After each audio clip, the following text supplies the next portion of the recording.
Brian, it's Thursday night. You know where we are. Thirsty Thursday, baby. What do you got cooking up there? Protein shake every night, every morning. Yo, what's up, fellas? What's good, Ant? Appreciate you coming on, man. Man, I should have had my CommonWealth shirt on. I forgot about it. Yeah, Super, fire. yeah, super simple, clean. I got me a shirt, man. Even though the XL is a little small on me now, Brian. The XL is smaller. I'm interested to, kind of chop it up more about the Commonwealth. Speaking of, your shirt there, kind of what you guys have going on moving forward. I know we have Ty joining us, Sir New. But Ant, tell us a little bit about yourself in the Commonwealth and a little bit about you. Yeah, man. I mean, my position in the Commonwealth, we all kind of like Renaissance men in there. We all do a bit of everything right now, as it should be. I feel like with any startup business, we've been working since last January. We've been working on the backbone of this thing, right? The skeleton. That's all in place now. It's all moving. It's operating. And now it's a matter of just putting it into play. We have the Discord up, we have the website, we have our NFT collection up, we have T-shirts. I mean, we have our hands in a bunch of things, and we're all about just educating, beginners in the cryptocurrency digital asset space, because Lord knows it's confusing as hell out there. So just trying to keep you grounded, essentially. That's a good way of putting it, staying grounded, especially for, like you mentioned, beginners. One of my favorite quotes is like, expert has no room for growth. And so just taking that beginner's approach to it, and just like every day you learn something new. That's the place to be at. I'm writing that down. Expert has no room for growth. And coming on the potty with the quotes, man. I love to see it. Yeah, no, but man. just to talk a little bit more about what Ant was saying, like our backbone of the Commonwealth is set pretty much, and we're just finalizing a few things right now. I mean, it's gonna be fun though. It's gonna be exciting. We're just really educational. We're putting the news out there. We're kind of like a news platform as well. Yeah. And we want to educate just on the basics of blockchain, crypto, Web3. We're not really promoting, a specific thing. Maybe if you want more from us, you can buy our NFT. Right. We're not pushing it. We're not like, we're not saying, oh, this is gonna pump up and get you a 20x, 30x, 50x gain. It's just something additional to what we're already doing for free. That's well said. Yeah, well said, for sure. For sure. And, before Tyler does hop on, man, I will ask you this too. What excites you about the next couple months, the next couple years in this space, especially Commonwealth included, but what excites you? I mean, we could use the word excitement, but it's also kind of like, it's such a fine line, because you fear the unknown, right? We don't know exactly what's to come with all of the regulations. There's so many whispers around, and then you hear things happening all around us. You have the whispers of, oh, this could be really bad for the market, and it could just crash, and it could be like, that's it, they're trying to shut it down.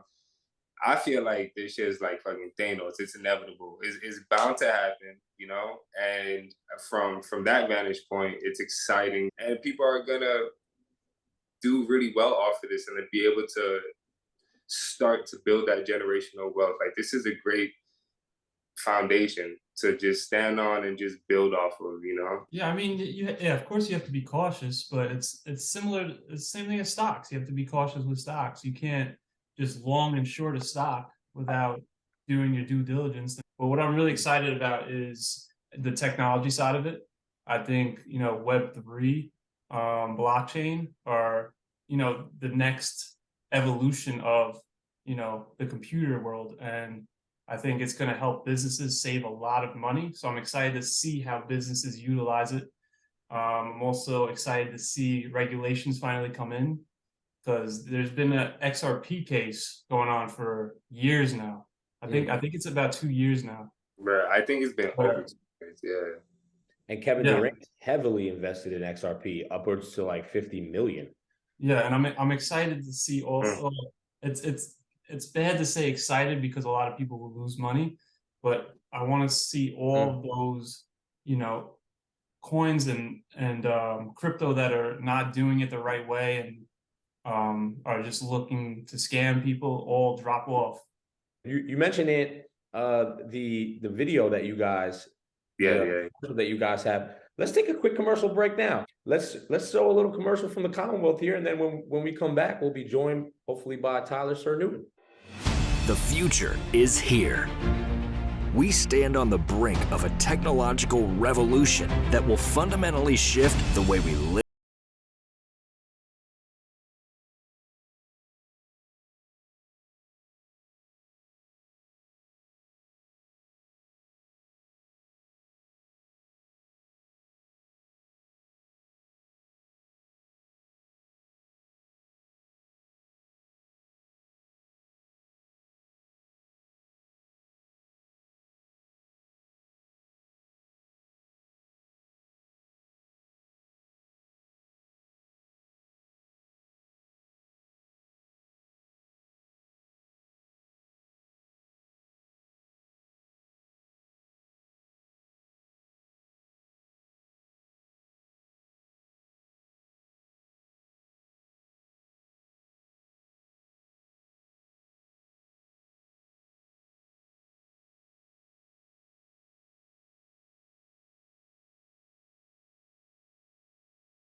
Today.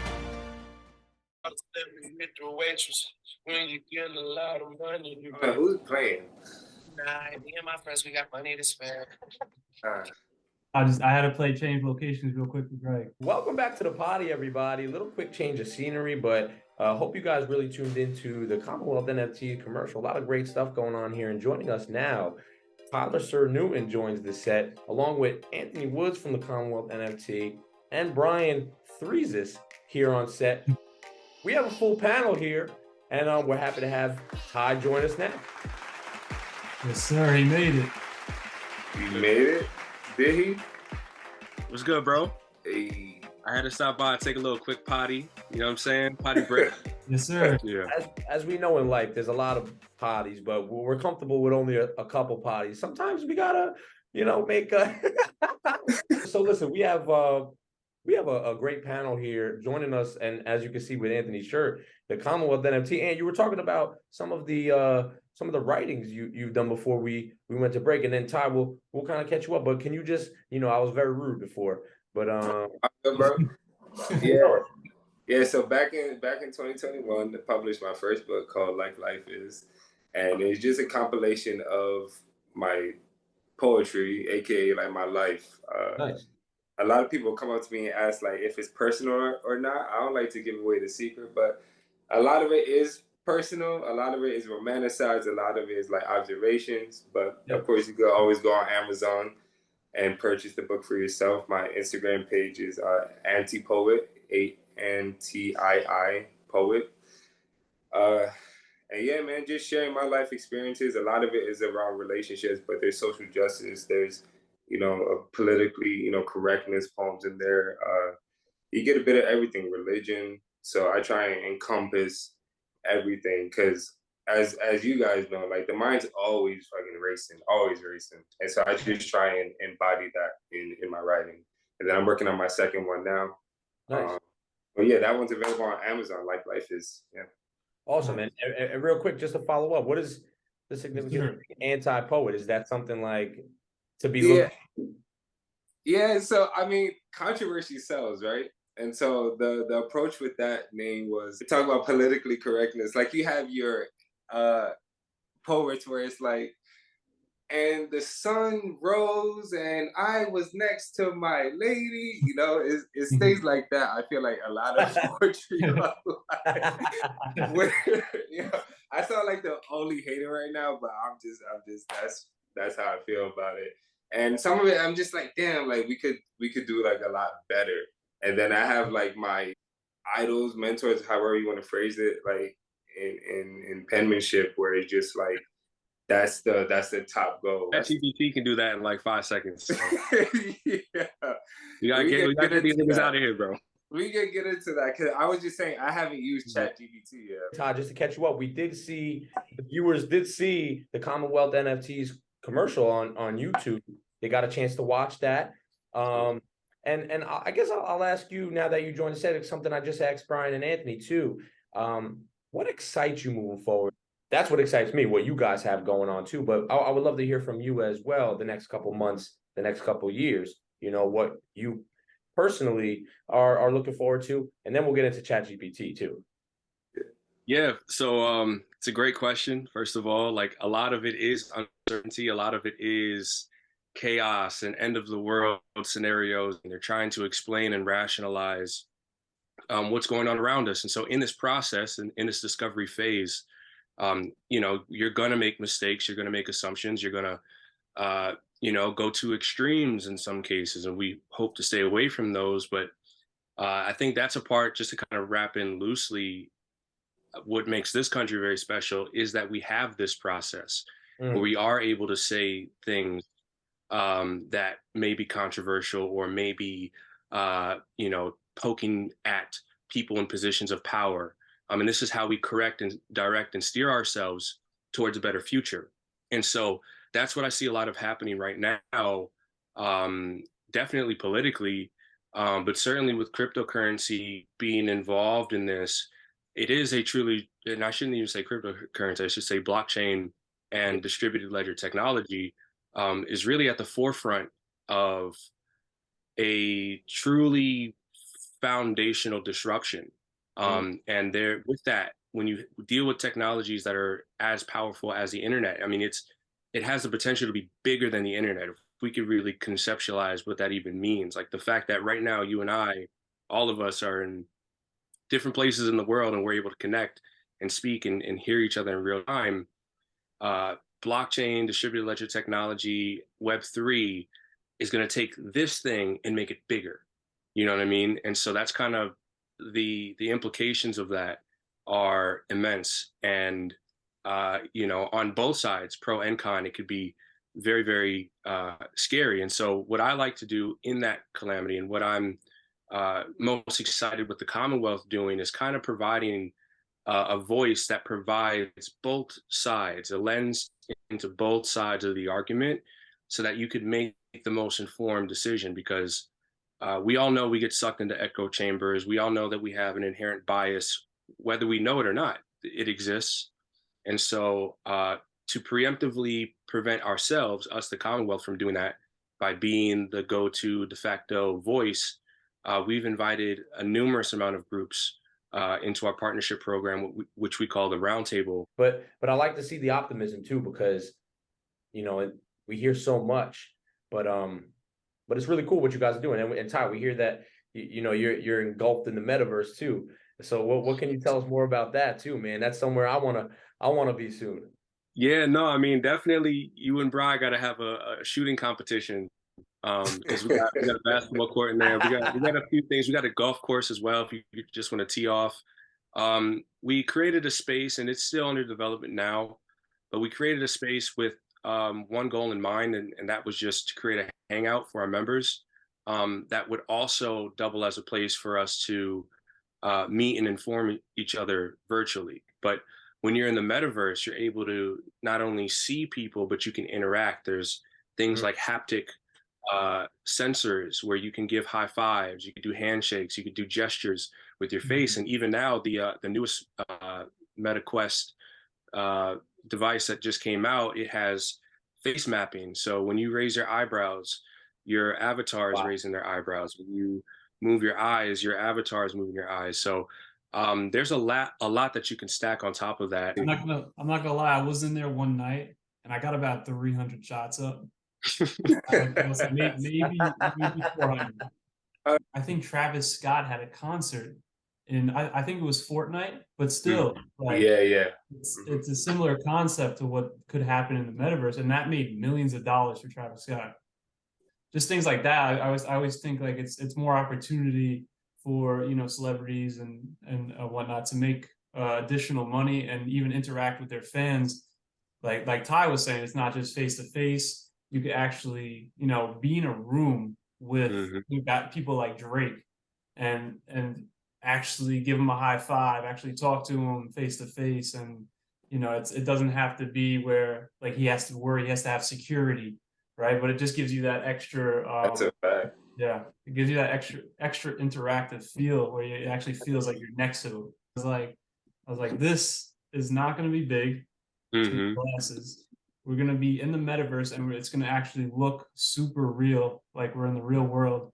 And it's already happening with some. They had an update, and it smoothed out the textures, not only of the surrounding map, but like the actual characters have a higher detail. Definitely would advise people to experience it now while you can adopt it, because if you wait too long, I think that when you see it so polished and it's so close to reality, I think it's going to be a disconnect. It's going to be more difficult than if you just try to go along with it now.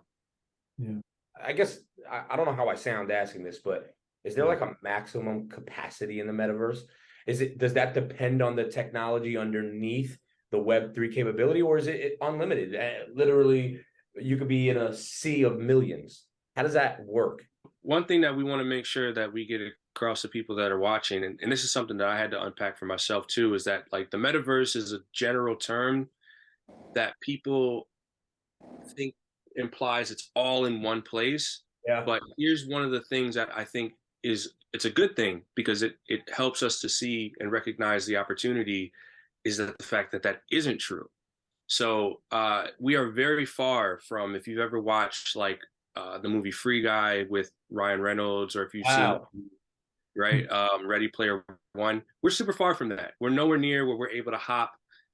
Everything is very much centralized. We have silos. So you have the Decentraland over here, you got Sandbox over here, you have Horizon Worlds, and other side with the Bored Ape community, and all of them are isolated.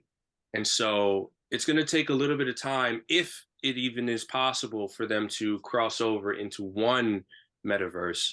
Okay. So that's part one. But for this particular metaverse that we're referring to, at least myself, I'm talking about Horizon Worlds, which is Facebook, or formerly Facebook, which is now Meta's flagship metaverse platform. And so for them, to answer your question, they do have a limitation on capacity. Now it does increase, right? If you are, let's say, a verified creator, they are working with a creators program where people who go in and they've made cool things, and like it is amazing, because with the one thing I will say about Horizon is that the things that these people make are all created with basic geometric shapes. So squares, triangles, circles, that's it. And they make some of the craziest things that I've ever seen. Like, I'm talking about skyscrapers. I seen somebody make a Mandalorian, a full-size Mandalorian sculpture that moved. It was crazy. So there's a lot of talent that is here. And so Meta is doing a creators program to kind of incubate that talent. And they have, I'm sure, broader plans with that. They're going to monetize all that good stuff. But yeah, so for small creators, people first starting out that just want to build, the capacity is max about 25 to, you might be able to squeeze 28 people. But that also is really dependent on the amount of capacity. And I don't want to get like too much into it, but there is a limitation, to answer your question. Does it depend on Wi-Fi? Yes, you have to be connected to internet to access it. And that does play a part, right? If you do not have a strong connection, then you're going to experience lag. Everything that you would experience with traditional video games is going to carry over. But there's still a lot of potential with it. I mean, it is an exceptional thing, and you get lost in it. You end up spending, and I think Anthony could speak to this about, some of the cons being motion sickness and your eyes not really, because you're literally putting screens. Yeah, I have to pop 2 drama memes before I hop in there. Like I got to. And then I have to move like really slow in there, you know, because I get motion sickness easily. But that is a downfall. But T, you started off with that too, but you adjusted to it. Yeah, me No, too. I forced myself. I forced myself. I was like, look, I gotta fight through this shit because I'm gonna be spending some time in here. Yeah, Yeah. I had a similar experience too, where I was getting a little motion sickness. I was feeling like I had to throw up and all that. But like the more time I spent in there, the better it got. I have to be sitting down while doing it too, because if I'm standing up while Old like my man. He's an old man. He doesn't stand a chance. if I'm standing up while moving around, I'm a tap out. That's the most. Yeah. And Ty, just before I lose my train of thought about you know, different metaverses coming together, like you were talking about. I know we spoke, I think a little while ago, maybe it was a couple months ago, we spoke about Flare being one of those you know, one of those blockchains looking to do that. Is that something that Well, there's a couple, man. I mean, they've been there. So Cosmos is another one. I believe Atom, that might be the abbreviation for Cosmos. But Cosmos is definitely another one that is doing cross-chain interoperability.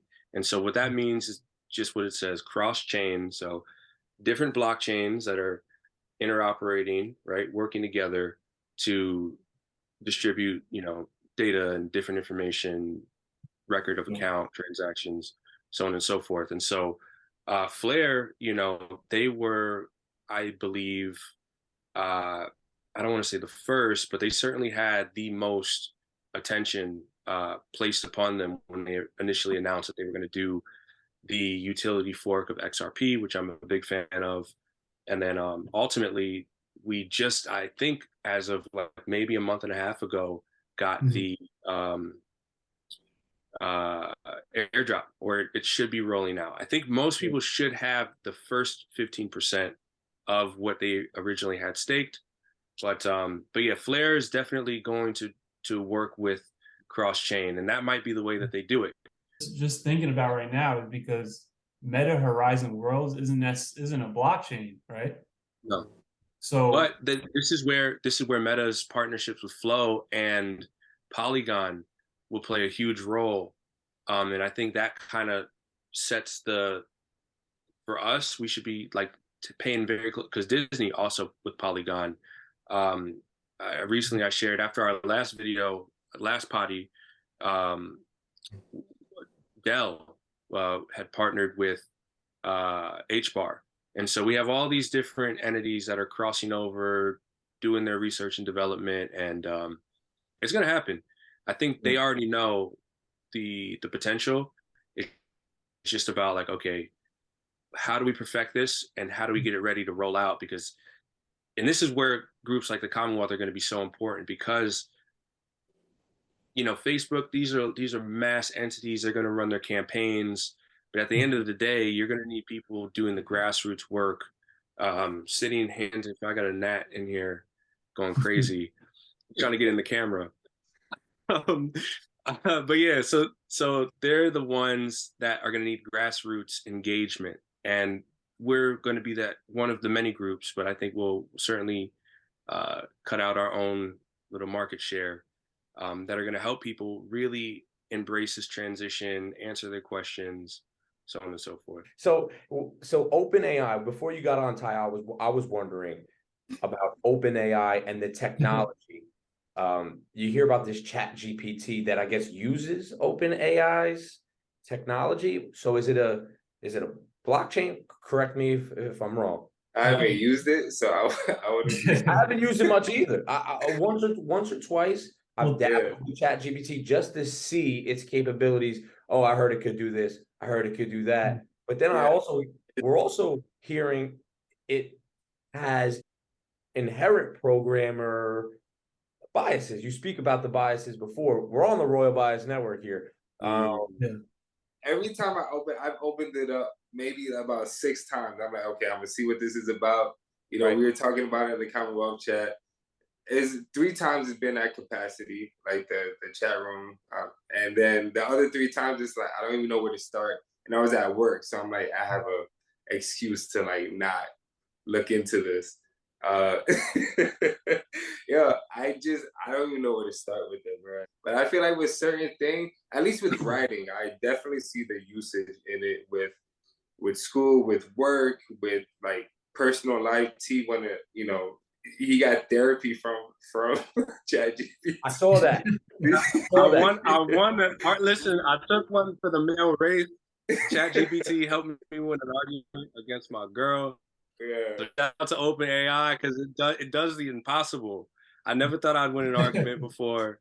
It did it. I gave it my problem. Yo, clap it up for Ty, baby. So yeah, clap it up for OpenAI Couples therapy, man. because they Using they AI helped for the boy out. couples I had to therapy. sleep on the couch, but it was worth it. It was worth it.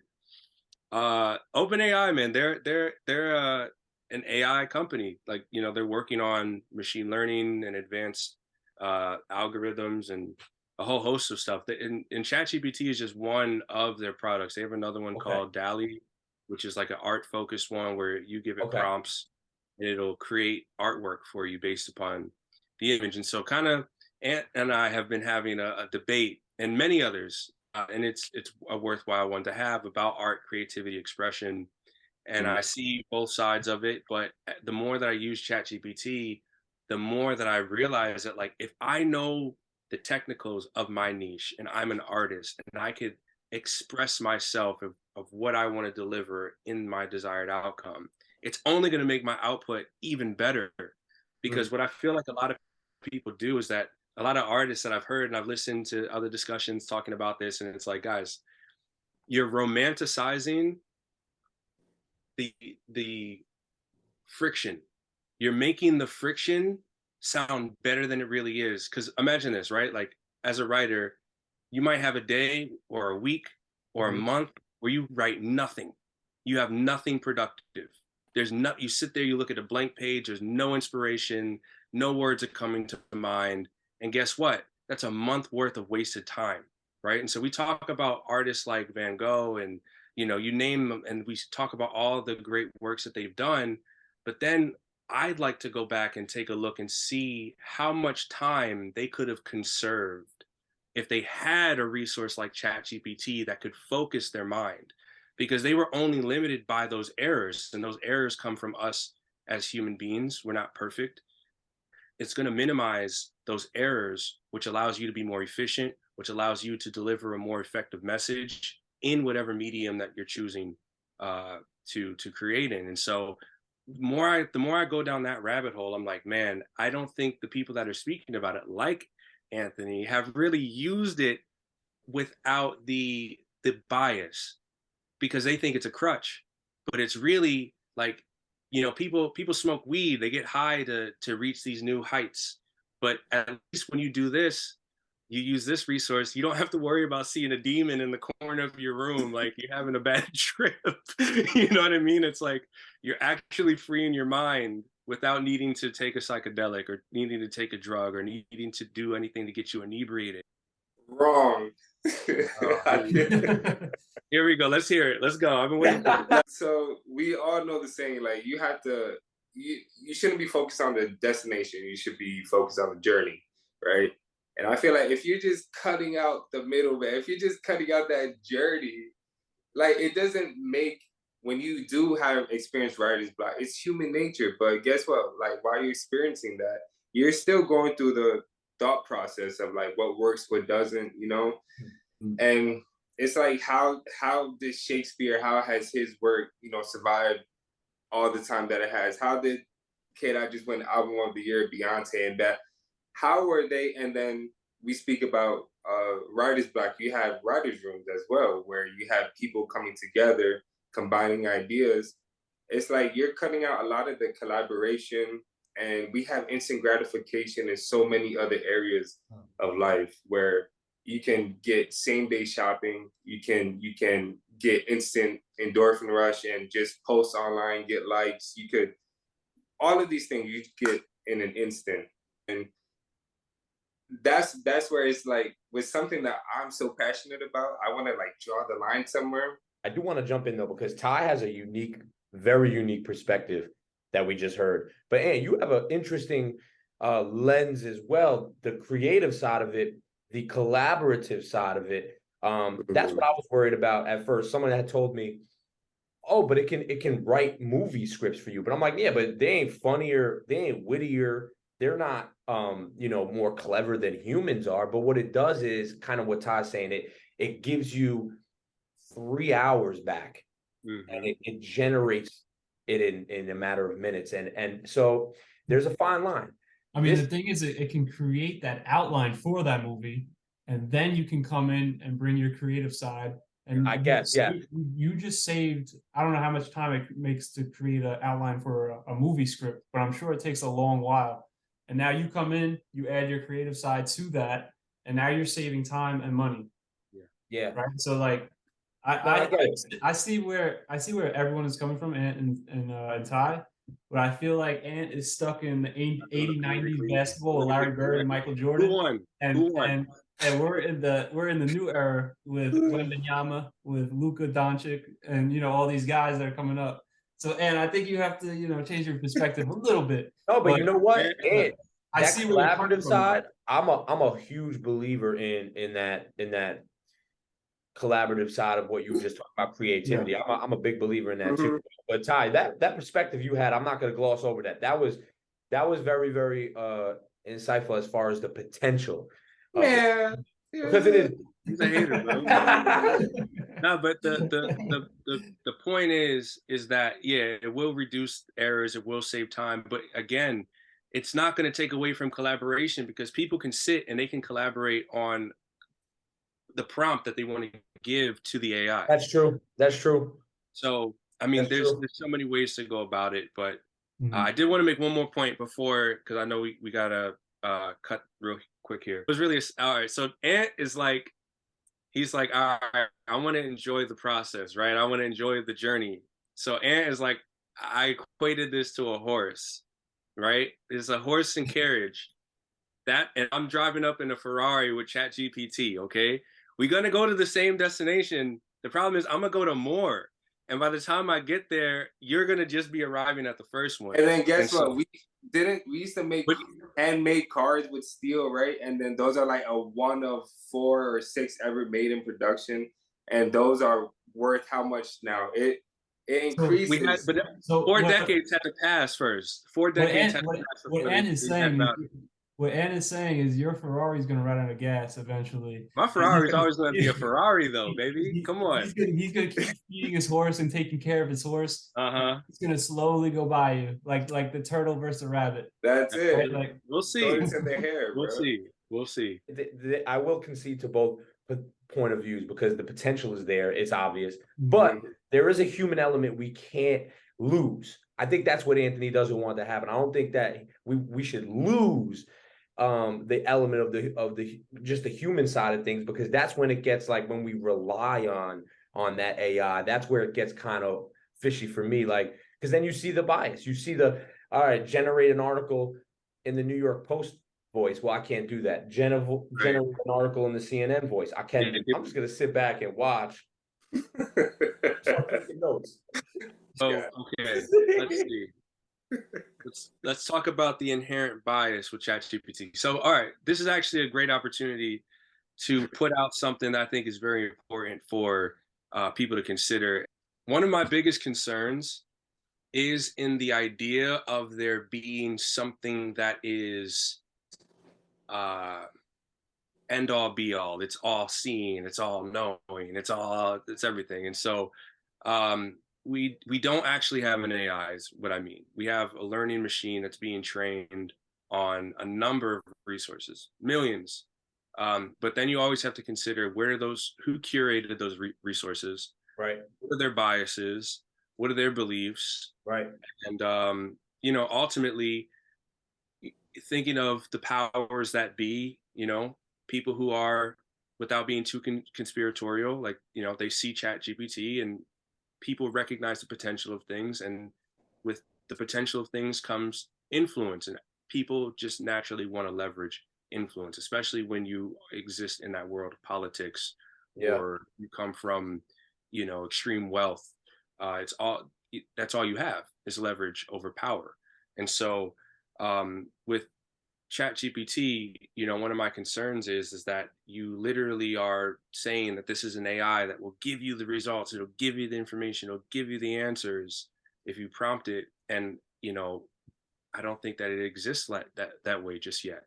And so we have to continue to challenge and do our own research and double check, even as this AI becomes, maybe potentially more self-aware.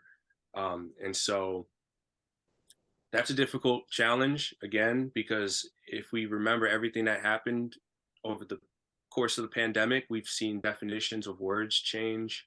We've seen, entire events being remembered differently. People still to this day, I don't want to get too dialed into it, but they still believe certain events happened during Donald Trump's presidency that did not. And that's by a fact now. People still believe that the Hunter Biden story is Russian misinformation, and it's been proven as a factual document. And so we have a lot of work cut out for us. And so my concern is to falling into things that are like, oh yeah, we have all the answers. And that is also equally with blockchain as well. And that's why with the Commonwealth, we talk about pro and con, because what greater tool do you have than the masses, the millions, billions of people in the world believing that there is a system that is immutable. It can't change, right? Once the record is there, it's permanent. And, people are talking about using these things for elections. People are talking about using these things for, other forms of accounting. And so imagine that, imagine how do you dispute something that's on chain, right? How do you dispute it? You know what I mean? And so that's a really, really, really, really, really big thing that we need to be thinking about as one of the cons. And again, not being super conspiratorial where we don't use it, we don't interact, we don't engage with it, but we keep it in the forefront of our minds and act accordingly. I think it's a great tool for things that are set in stone, such as like computer programming, right? So I saw something the other day where Chat GPT was able to be, I think it was a level 3 computer engineer. It was able to do the work of someone such as that who makes upwards to 200K per year. Wow. Just by using this tool. But I agree with like Ty with what you're saying is like certain things are more opinion based. So we have to always fact check. Yeah. I like to compare it to like these self-driving cars and the technology, because at the end of the day, I have some family members that are coders, and we all have friends and family maybe that are involved. I consider a situation, and I even brought this up years ago, and unfortunately stuff like this has already happened. But when a self-driving car is presented with the situation that it needs to decide on its own. Now, I'm not saying Chat GPT or OpenAI is going to be used to make decisions. I hope it doesn't get to a point where it's like, all right, what does Chat GPT say? Like, that's not where I hope it goes. But, when these self-driving cars, for example, have to make a decision about the passengers versus the pedestrians, that to me is when it depends on the programmer, the coder. And that ultimately is a pre-programmed decision, essentially. Yeah, man, that's one of the things. It's kind of like if we get down this road, it then just becomes a self-perpetuating thing. I hope that we keep in an important decision making like that, life or death, that should always retain, we should always keep control over that. It's tricky right now, but it's interesting if you can view it from like a third party lens, like trying not to stay too present in the moment. Yeah. If you view where we're at right now, it's a very like an interesting and amazing point of time. And so, let's keep ChatGPT away from Tesla and those type of decisions. Let's try to keep them away from anything involved with military, anything involved with I can see in medicine maybe, I could see AI perhaps in a surgery. Okay. Where it needs to, because I've seen there's actually a company that they have this device that it literally will perform the surgery for you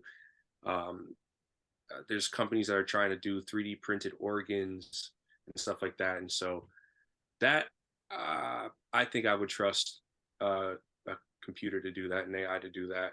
Something that needs to be precise, don't have the hand shaking and stuff like that. Yeah, they could do that. Tyler Sir Newton, Anthony Woods, and Brian Threes is from the CommonWealth NFT. Keep a lookout. Join their Discord. The information, the tools, and the resources that they're gonna continue to provide us, especially in the next couple of months and the years, is gonna be something I'm invested in, and I can't wait to see kind of more of what you guys do. I really appreciate you guys hopping on again, man. And the conversation was really fun. To see you guys go back. Always welcome on. But in the comments of this video, I want you to let me know if I'm right about ChatGPT or Anthony is right about ChatGPT. Okay, let us know if we're bugging out. For real. Yeah. But yo, appreciate y'all for having this on, because this is dope. This is fun as hell, man. And I look forward to what this grows into for sure. Yeah, man, thanks for having us, man. For sure. For real. Anytime, just let us know. Pop in. Because I had a couple I wanted to talk about, but I think it's too early to kind of weigh in on them. I want to give a little bit more time to see how it plays out, and then give a little preview, man. I mean, what are you looking out for then? What is someone like you got on their radar? I really want to get into. I think Flow is going to be huge, man. I think Flow is going to be like the biggest blockchain ever. I think as far as like retail.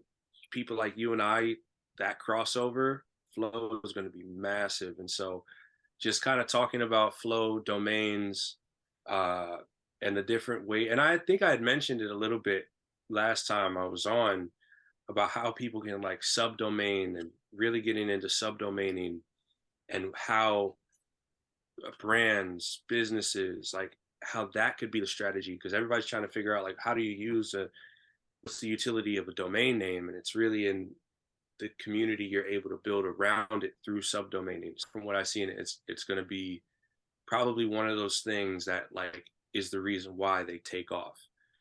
Somebody like Jack Harlow or somebody's going to do it, and then everybody's going to do it. And we don't know how important these domains are going to be, but as they are right now, they serve as your on-chain identity.